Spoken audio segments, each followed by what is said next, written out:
Good afternoon. Fade to Black breaking news for this Wednesday, March 20th, 2024. This is all of the news that you need. I'm Jimmy Church.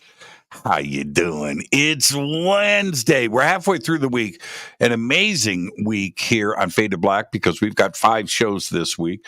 Monday, we had Nick Pope, and last night, Bruce Leininger was with us. Tonight, Carrie Sudmeyer, fade or not, film director, is with us tonight, and her new film, Frequency Over Time. Tomorrow night, Riz Verk is on Fade to Black to celebrate the 25th anniversary of The Matrix.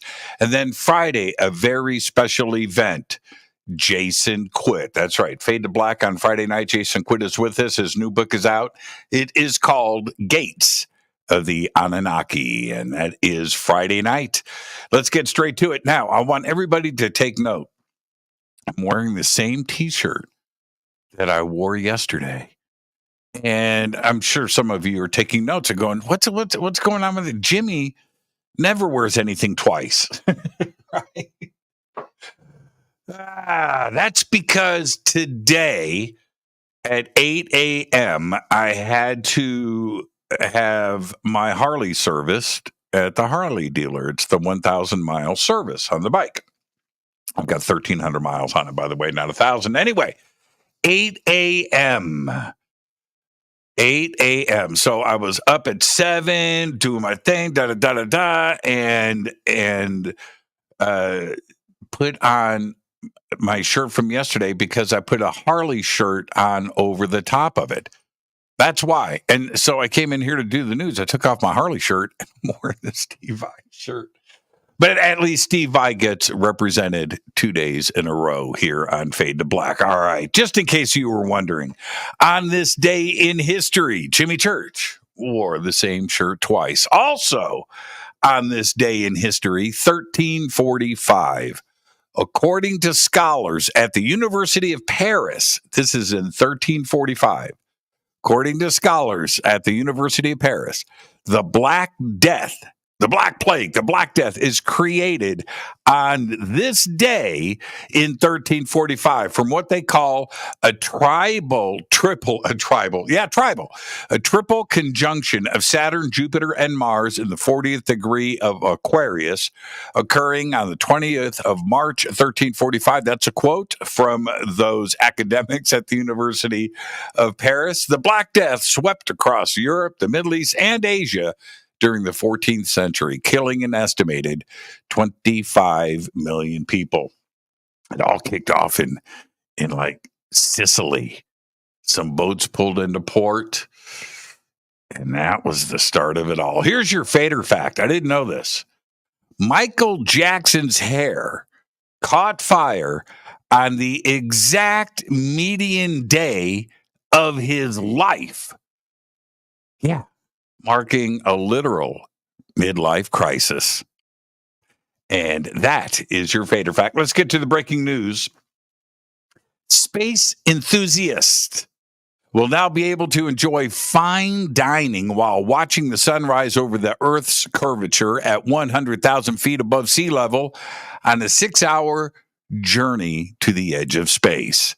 The unique offering from Space VIP is the first ever stratospheric dining experience, which starts at $495,000 per person. 6 guests will be able to join Danish chef Rasmus Monk, founder of the 2 Michelin-starred Copenhagen restaurant, Alchemist. And it'll all be done on the spaceship Neptune. Now, in case you're wondering, it's not a rocket. Spaceship Neptune is pulled up by a space balloon filled with hydrogen. I've got no info about the dinner menu. Better be good for $500,000. Oklahoma's National Guard is set to be deployed for the upcoming total solar eclipse, when as many as 100,000 people are expected to visit one county. The Guard said it would assist emergency management to cope with an unprecedented number of tourists on April 8th in McCurtain County in the southeast of the state. McCurtain County contains the city of Idabel, which NASA says will be among the 13 best spots in the country to see the total eclipse when it occurs. Railroads could open the moon. Railroads, as in trains, railroads could open the moon to serious and sustained economic development as they did in the American West in the 19th century. That's apparently the hope of the United States Defense Advanced Research Projects Agency, otherwise known as DARPA, which is supporting the development of a lunar railroad concept proposed by aerospace giant Northrop Grumman. Northrop Grumman was one of 14 companies that DARPA selected this past December to participate in its 10-year lunar architecture, it's also called Luna 10, capability study, which aims to help humanity extend its economic footprint into deep space. Northrop Grumman did not provide funding details.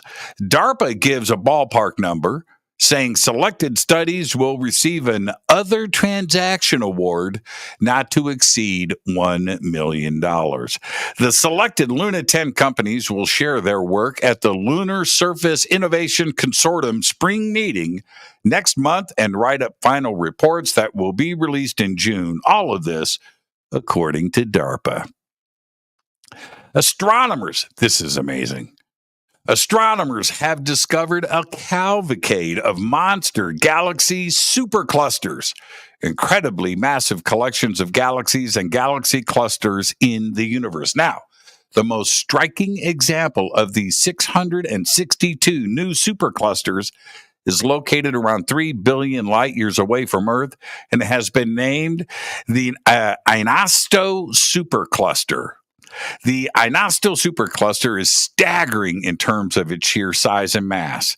It contains the same mass as around, check this, 26 quadrillion suns. And in case you're wondering, that's 26 followed by 15 zeros.